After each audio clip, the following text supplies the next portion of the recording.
Hello and welcome to our latest edition of The Sales Circle, where we intend to bring you plenty of hints and tips on everything to do with business growth, marketing and sales. I'm your host, Rob Spence, the Managing Director of Paragon Sales Solutions, and I'm delighted to introduce you to our guest today, Daniel Nikolla.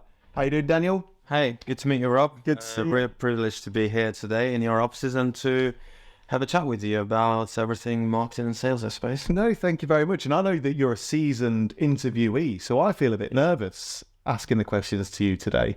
I feel like we'll do a good team together, so it's great to tag team on this, and it will be great, I think. Absolutely. I hear ITV are looking for new presenters at the minute, so perhaps there's a spot on This Morning going. We could maybe get involved there at some stage, perhaps. But Daniel, I forgot to introduce you as your role. I apologise. I got so excited in opening this up. So Daniel, you're the marketing manager of Hardest Signs, and obviously we've recently had Nick Hardy, your boss, yes, with us. So tell me about your role. What do you do who are Hardest Signs, and what do you do for them? Yeah, so what we do in a nutshell in marketing is provide opportunities for Nick to be on podcasts, ourselves to develop ourselves, but also to develop the project or the business.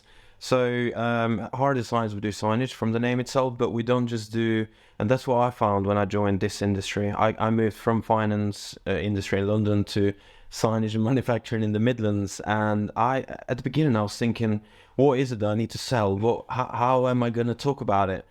But we found our niche, just like every, sector and company finds, and we nailed down digital.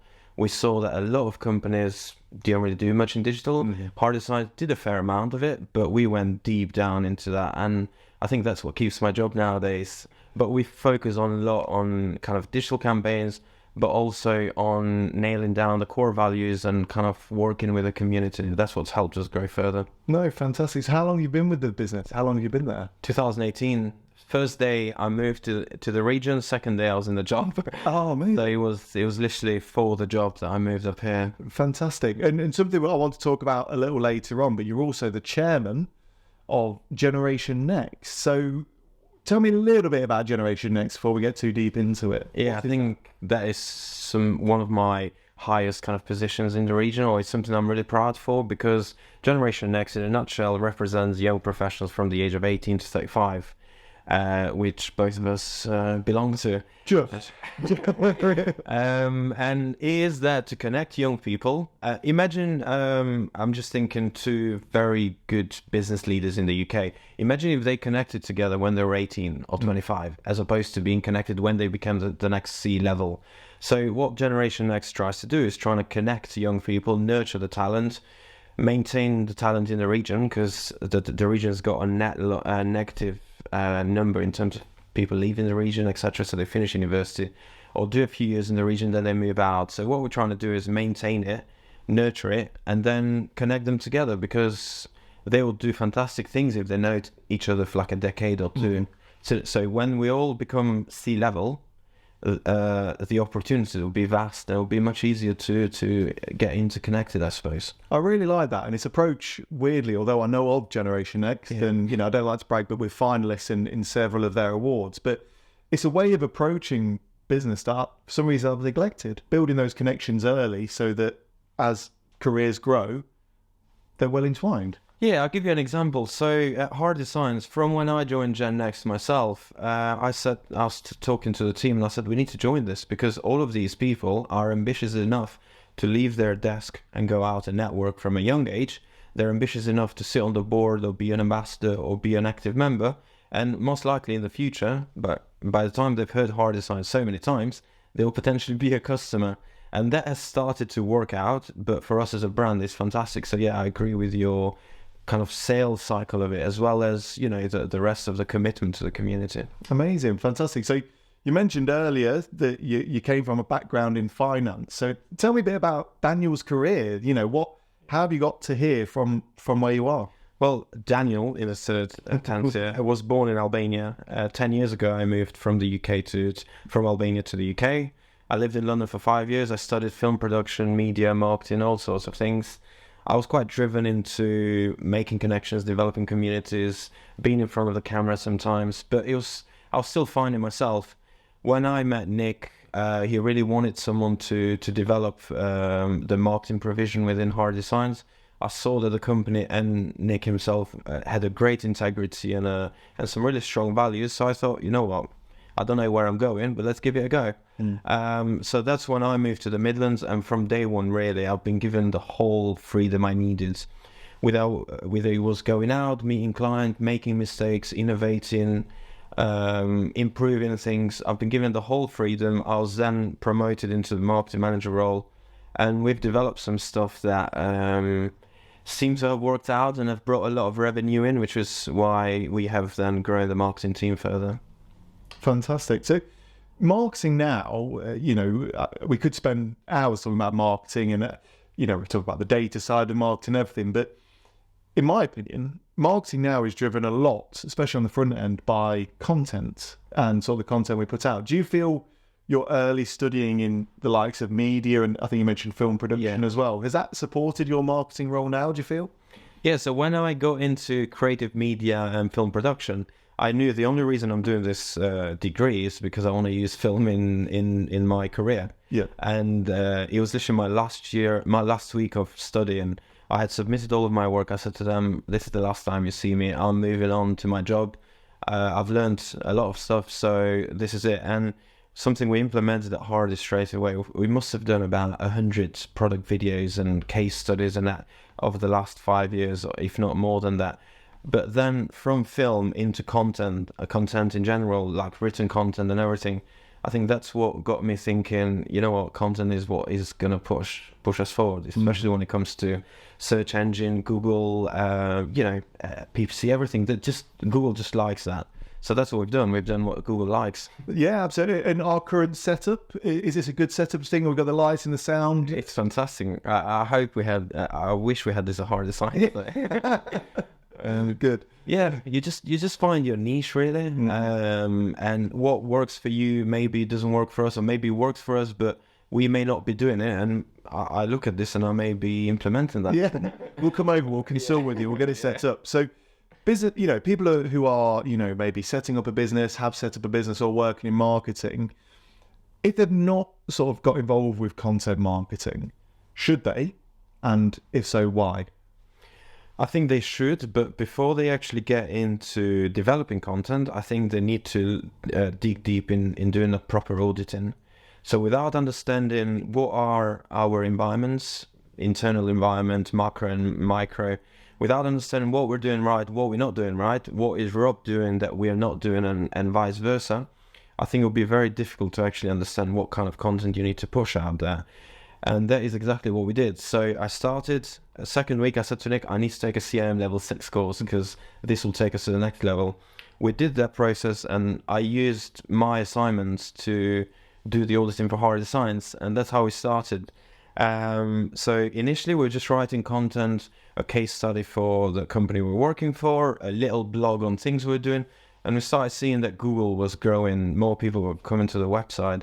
And it was actually COVID when we understood that that content is king, because we went from a 300 users a month website in 2018 to about 2,500 when COVID hit, and we started doing all of the protection screens, and that got us thinking, you know what, we need to have a proper strategy. And since then we've been writing about 6 to 10 blogs a month, alongside the whole of other social channels. That's fantastic. Fair play. I like that. That's really good. And on a side note, on a side level, obviously we cannot ignore the fact that AI has come into play. You got ChatGPT and everything else in between. Have you guys, used ChatGPT or any other form of AI? Are you against it? What are your viewpoints on AI? I think that is the point where your role with your company and us as marketers need to actually use our human ability as well. I can use ChatGPT or give me a 8,000 words, 500 words, whatever piece on whatever I want. However, before we go into that, Rob would have advised me that these are the keywords you need to go after. These are the regions your keywords are being searched for. So you need to have a bit of a human element. But yes, we have used ChatGPT for some of the blogs, but we've had to refine them. So it's not just ask ChatGPT and then post it on the website. Absolutely. And I think the only reason I bring it up, because, I think they're great tools, you know, and you tell me, viewer, if you like ChatGPT and like AI, drop a comment below. It'd be good to hear from you. There's obviously a lot of marketing firms and marketeers who are panicking that we're going to lose our jobs. But my argument, and I think I read this somewhere, is that AI is like bringing in tractors into farming. You know, it's the tool that helps. You still need someone to control the tractor. You still need someone to move the tractor where you need it to go. But the tractor or the combine harvester or whatever has allowed farming to be done at a much quicker pace and a much, you know, grander scale, right? Yeah. Would you agree, disagree? Yeah. I mean, one example is, so being Albanian and being a country that has been a candidate to join the European Union for many years, one of the reasons that sometimes this process is delayed is because you need to measure all the output of the country. And one of the areas is actually farming and all the or everything you produce. And one of the things that has been used over the past few years and is trying to grow is using actually AI or advanced machinery to measure how much potatoes, how much vegetables you produce. So yeah, AI I think is gonna take this to the next level, and it's gonna make it easier, I suppose, for countries to understand what is it that they need more. And instead of doing it like, you know, getting data people to do that, you'll still need that, but AI I think will facilitate it. And AI will also be fantastic when it comes to cancer research or anything to do with hospitals and medicine in general, because we'll be able to do manipulations a lot easier, I suppose. Yeah. Do simulations in record time. However, as I agree with you, we need to have people to run these things because machines can go crazy sometimes. Exactly. We've all seen Terminator. You know, we've seen what can happen. So Daniel, I follow you on not in real life. I'm not a stalker, but I follow you on Instagram, and I, you know, every time I log in, there's a story, and literally sometimes in the same day you're on a plane, you're somewhere abroad, you're then given an interview somewhere, and then you're back in the UK. You're here, there, and everywhere. And I guess that alludes to something we wanted to bring up, sort of having that entrepreneurial freedom and sort of being free as an entrepreneur. Tell me a bit about why is that important to you in your life? What does that stand for? Yeah, so when I joined Hardy, I didn't know about it. But over the years, I was thinking, well, some of my colleagues are in the office most of the time, but I am not in the office most of the time. Or I've got a very good mix of the time that I spend here, there, in the office. And that started to work. It was only when we started getting results and I was getting some of these awards that I started thinking, well, maybe that's how I'm made.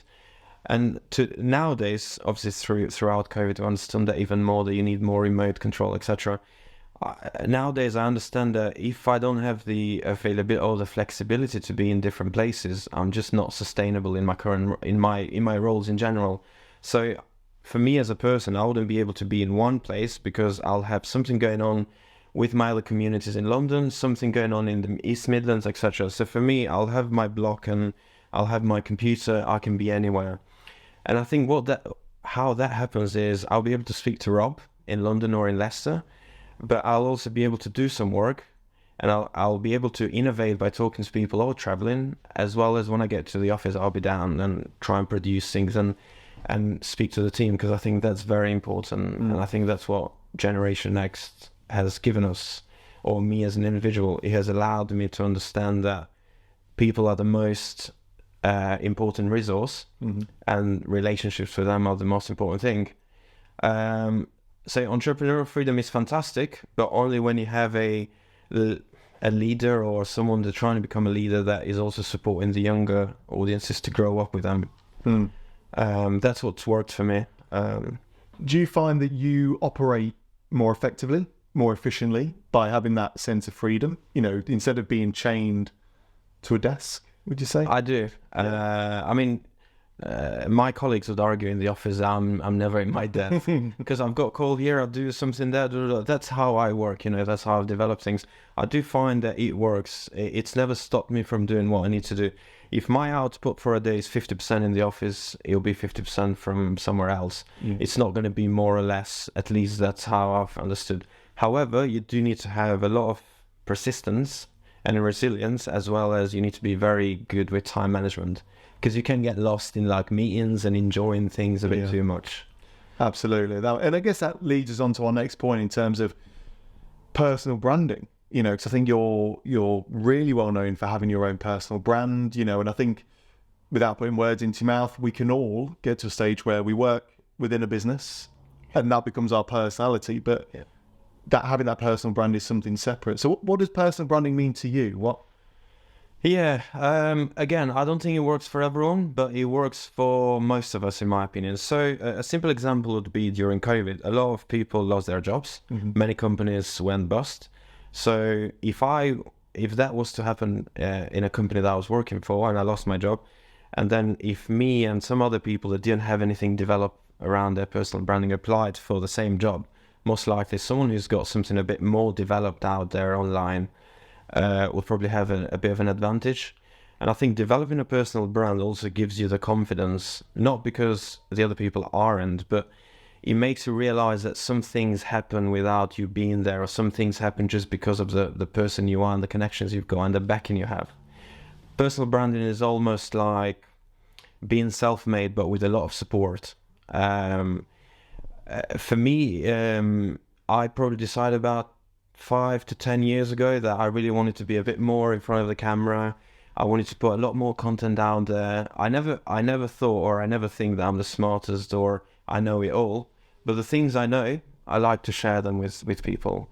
And I think that's where young people struggle sometimes. A lot of people, when imposter syndrome kicks in, they feel like they're not good enough.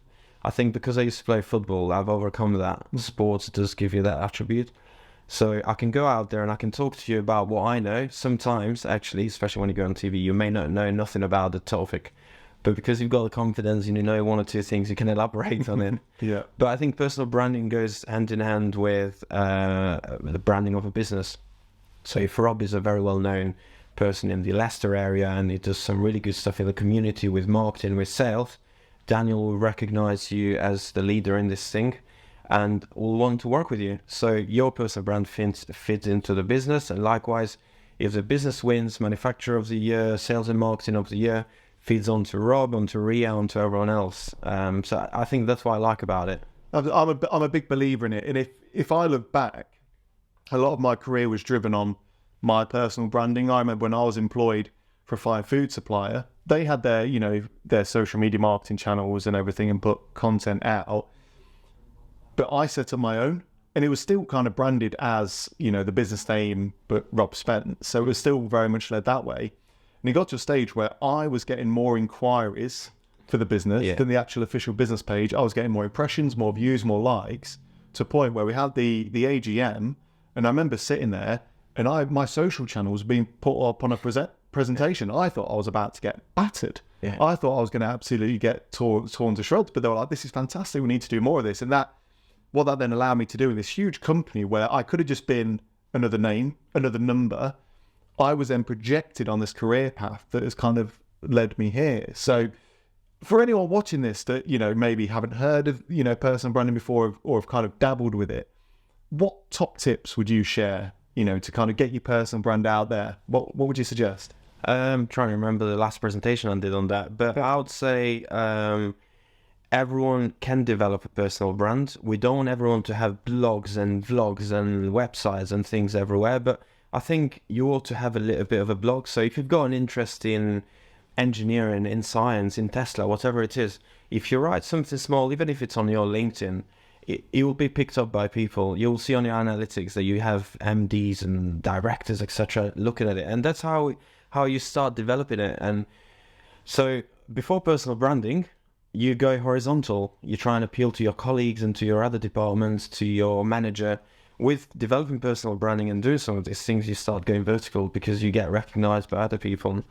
So I'd say having maybe a little bit of a blog somewhere on medium.com or on your own personal website, keeping your social media up to date, and we know how important that is. Maybe having a mentor, I think it's part of that, someone that actually understands and they've been through the path. There are things that you can do for 3 years that a mentor would say, well, they'll figure it out in 2 meetings. Maybe have a bit of video content out there as well, because nowadays we know everyone checks Google when someone applies for a job, or most people do that.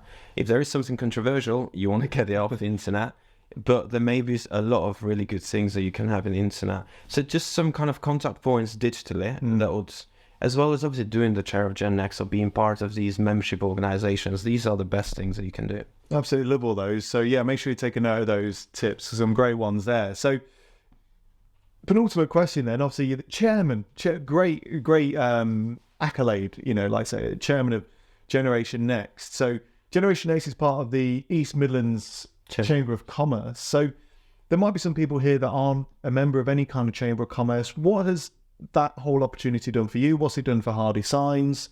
Why should people join a Chamber of Commerce?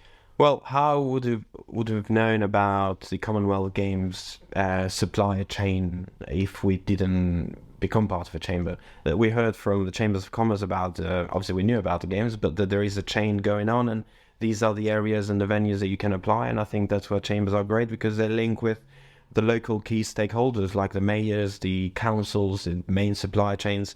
And that's how we actually got on, and we supplied to the Commonwealth Birmingham 2022. It was last year, yeah. Yes. So you connect with business leaders in the region. From my understanding, all the business leaders, or most of them, are part of these networks. And even if they're not, they'll be connected with someone that is part of that.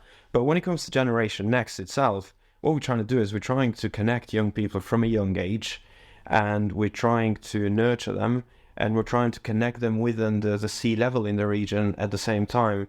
And sometimes you get into meetings with like MPs or managing directors. There is this business that went from like 100k to 5 million in like 3 years. So they're doing a talk about us soon. So it's just about doing that. But for me as a chair this year, I think when you get to the top of the ladder, as you call it, it's not about you anymore. It's about the process. It's about refining the process, and it's about bringing the new generation up. Because your role finishes, then you need to be thinking, well, who's going to be following this and who's going to continue such a great work? So this year we've created an ambassador scheme, which sits under the board on top of the membership, and they would be the next board members. So literally my focus has been on nurturing other young people, and I think it pays back. But you don't understand that it's paying back, but sometimes it's like, oh, Rob, you've got this opportunity. Well, it came from that, right? Yeah. Absolutely. It's been great to see, because we've known each other. Well, this is probably actually one of the longest we've ever spent talking to each other, really, because we seem to see each other at awards evenings and different events, and we shake hands, say hello, we get dragged off, and then we say goodbye again. So, but it's been great from afar, watch on Instagram, on LinkedIn, how well your career's done through being chairman. And genuinely, I mean this, I'm genuinely proud of what you've been able to achieve, really, with it all. Thank you. No, one thing I would say, really, it's not a plug. Rob didn't tell me to say this, but I've been meaning to meet with Rob for quite a while, and obviously he's a very busy person, not because it goes to loads of millions of different places, but I guess because you offer a great service to your customers, which is partly why we're here today. But yeah, it's great to talk a bit longer with you today and understand a bit more. And I think the platform you're creating through this podcast is great, and that's why I wanted to be on it. And I think that's why many people will want to be on it. Amazing. Thank you very much. We'll make sure we trim that down, really. That was fantastic. Thanks, Daniel. Final question then, and this is the one I always love. If you could go back to day one of starting your career, you invent a time machine, you go back in time and you give yourself some advice, what would you tell that younger Daniel? I'll tell you when I realized this, actually, when you're asking. 2016, I had a gap year back in Albania. I worked for a finance company. My first day in the company, the MD called me in the office. She said to me, it was a she, and she was so transformative. She said to me, why are you the best person for this thing? You've got the job already. What is it that you know? And tell me what you're going to bring to the team. She said, I know, but I want to hear it from you. And I was this shy 23, 22-year-old thinking, well, what I'm saying, do I actually know about it? Do I not know it? But nowadays I've realized you go into a meeting, you know what your strengths are, whether it's just social media or whether it's just one thing, whatever it is, you focus on that. You give them about 3 points why you're the best person for this. You be humble about that, and you go and deliver. As simple as that. So if you ever get stuck in an elevator with a C-level, with the chair of whatever company or the MD or whoever they are, you go and tell them whatever you're great at. You go and tell them what are your core values, and you go and tell them that you're going to do your best. As simple as that. Have a go-getter attitude and connect with your community. That's all you need to do. The rest figures out itself. Absolutely love that. Absolutely love that. And I guess you mentioned earlier, and we could probably talk for hours about this, that dreaded imposter syndrome. which we all suffer from time to time. But what you're saying is just know who you are, know what you stand for, deliver your best. It's a very much a British thing that I've realised. It's not something I've seen in many other countries. It's very much a localised British thing. So we need to get rid of it, and we just need to be who we are. Absolutely. Love that. Well, look, Daniel, I want to make you accessible and available to anyone watching this if they want to get in touch. How is best for someone to get in touch with you? LinkedIn is the best thing, but also I use Instagram quite a lot. Mainly, I put a lot of stuff in there, so if that's the best. But yeah, LinkedIn I think will be the first point of contact. As I alluded to, if you ever want to get envy as to where people are travelling to, then give you a follow. Absolutely. When you're sitting here in your office and you're on a flight somewhere, absolutely. But what we'll do is we'll put your link somewhere probably below the video so that you can get in touch. But mate, thank you so much for joining us. Really appreciate it. Cheers. And of course, as always, my big thanks goes to you, because without you we wouldn't even bother putting these together, to be quite frank. As much as I love speaking to people like you, we do this for you so that you can learn as much as possible. So make sure you hit that subscribe button, make sure you drop a like and share it with your friends, your colleagues, your peers and everyone else in between. Thank you so much for watching this week's episode, and until next time, all the best.